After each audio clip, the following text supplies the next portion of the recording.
একদম চোখে আঙ্গুল দিয়ে দেখিয়ে গেছেন এই এই জিনিসগুলো যখন দেখবে তখন কিয়ামতের অপেক্ষা করো। আপনাদের সামনে আমি কিছু তুলে ধরার চেষ্টা করছি। নবী সাল্লাল্লাহু আলাইহি ওয়াসাল্লাম বলেছেন, আমি যে নবী হয়েছি এটাই কিয়ামতের একটা বড় আলামত। তিনি বলেছেন, বুইসতু আনা ওয়াস সাআ কাহাতাইন, আমাকে আর কিয়ামতকে এইভাবে পাঠানো হয়েছে, আমাকে আর কিয়ামতকে এইভাবে পাঠানো হয়েছে। মানে এই দুই আঙ্গুলের মধ্যে যতটুকু দূরত্ব, আল্লাহ রাসূল সাল্লাল্লাহু আলাইহি ওয়াসাল্লাম আর কিয়ামতের মাঝখানে এতটুকু দূরত্ব আছে। এই হাদিসটা উনি বলেছেন 1400 বছর আগে। আপনার যদি সামান্য বিবেক থাকে আপনি বুঝতে পারবেন যে এখন 1400 বছর পর কিয়ামত কত কাছে। নবীজি আরো বলেছেন, আমার ইন্তেকাল কিয়ামতের একটা আলামত। তিনি আরো বলেছেন, কিয়ামতের অন্যতম নিদর্শন হচ্ছে মুসলিমদের ধন সম্পদ বাড়তে থাকবে। এমন একটা অবস্থা হবে যাদের পরনের কাপড় ছিল না, খাবার জুটতো না, পায়ে স্যান্ডেল ছিল না, এই রাখাল টাইপের দরিদ্র মানুষেরাও উঁচু উঁচু বিল্ডিং নির্মাণের প্রতিযোগিতা করবে। সে সময় আসেনি?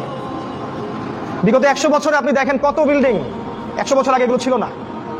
আর প্রত্যেকটা বিল্ডিং এর পিছনে আছে সুদ, ব্যাংকের সুদি লোন, আর উঁচু উঁচু বিল্ডিং, একটার সাথে একটা সম্পর্কিত। নবীজি আরো বলেছেন, শেষ জামানা বা আখিরুজ জামান বা কিয়ামতের আলামত হচ্ছে মানুষ পিতা মাতাকে সম্মান করবে না।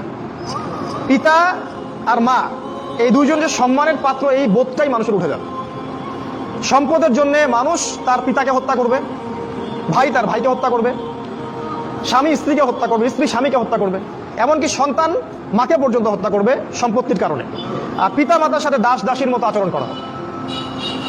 নবী সাল্লাল্লাহু আলাইহি ওয়াসাল্লাম বলেছেন, কিয়ামতের অন্যতম নিদর্শন হচ্ছে যে সমাজের বেশিরভাগ মানুষ সুদের সাথে জড়িত হয়ে যাবে। ইচ্ছায় হোক আর অনিচ্ছায় হোক, হয় ব্যক্তি সুদ খাবে, না হলে সুদ দিবে, না হলে সাক্ষী থাকবে, না হলে লিখে রাখবে। আর আমাদের নবী মুহাম্মদ সাল্লাল্লাহু আলাইহি ওয়াসাল্লাম এই 4 শ্রেণীর মানুষকে সমানভাবে অভিশাপ দিয়েছেন। তিনি বলেছেন, আমি মুহাম্মদ সাল্লাল্লাহু আলাইহি ওয়াসাল্লাম আপনার নবী, তিনি বলেছেন যে আমি 4 শ্রেণীর মানুষকে অভিশাপ দিয়ে গেলাম। এক শ্রেণী হচ্ছে যে সুদ খায়, দ্বিতীয় শ্রেণী হলো যে সুদ দেয়, তৃতীয় শ্রেণী যে সাক্ষী থাকে, আর চতুর্থ শ্রেণী যে লিখে রাখে। এই হাদিসের আলোকে পুরো ব্যাংকিং সিস্টেম সুদের আওতায় পড়ে যায়। এবং নবী সাল্লাল্লাহু আলাইহি ওয়াসাল্লাম বলেছেন, সুদের 70টা পাপের শাখা আছে, তার সর্বনিম্ন শাখা নিজের মাকে ধর্ষণ করা। এটা আমি বলিনি, হাদিসের পাতায় পাতায় লেখা আছে। আপনাদেরকে কেউ কখনো বলেছে কিনা আমি জানি না, আজকে আপনাদেরকে সতর্ক করে গেলাম। আমাদের নবী বলেছেন সুদের 70টা পাপের শাখা আছে, তার সবচেয়ে নিচের শাখা নিজের মাকে বিয়ে করা, ধর্ষণ করা বা জিনা করা।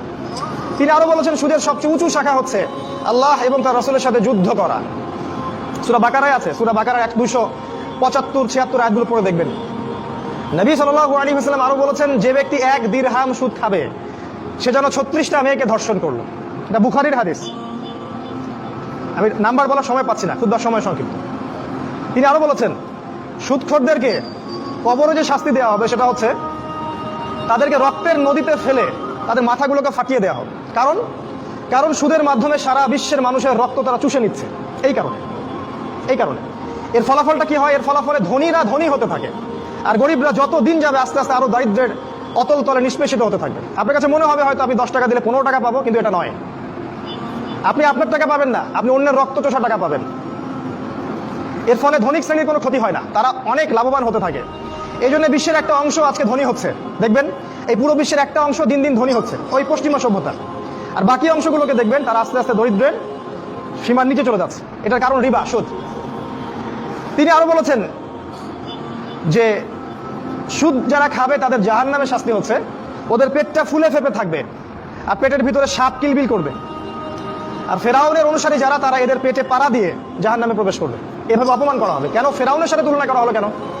আমরা জানি ফেরাউন এই পৃথিবীর সবচেয়ে বড় জালেম, আর সুদের মধ্য দিয়ে জুলুম সবচেয়ে বড় করা হয়েছে এই পৃথিবীতে। এখন আপনি মুসলিম হিসেবে চাইলেও এখান থেকে বের হতে পারছেন না। আপনি আমাকে এখন পুরো দেশের অবস্থা বলেন, প্রতিটা জেলা, গ্রাম, ইউনিয়নের অবস্থা বলেন, কোন জায়গায় সুদ নাই সেটা আমাকে দেখান। অথচ আমরা সবাই মুসলিম দাবি করছি। আমরা দাবি করছি আমরা আশিকে রাসূল, নবীকে ভালোবাসি, আল্লাহকে ভালোবাসি। আমরা এতটুকু বলবো যে আপনি আপনার কবরের জন্য অপেক্ষা করতে থাকেন, তারপরে দেখেন কি হয়। বিশ্বাস করেন, আপনার রিজিকের মধ্যে যদি 1টা টাকা হারাম থাকে, যতক্ষণ সেটাকে আপনি ত্যাগ না করছেন আপনার ইবাদত কবুল হবে না।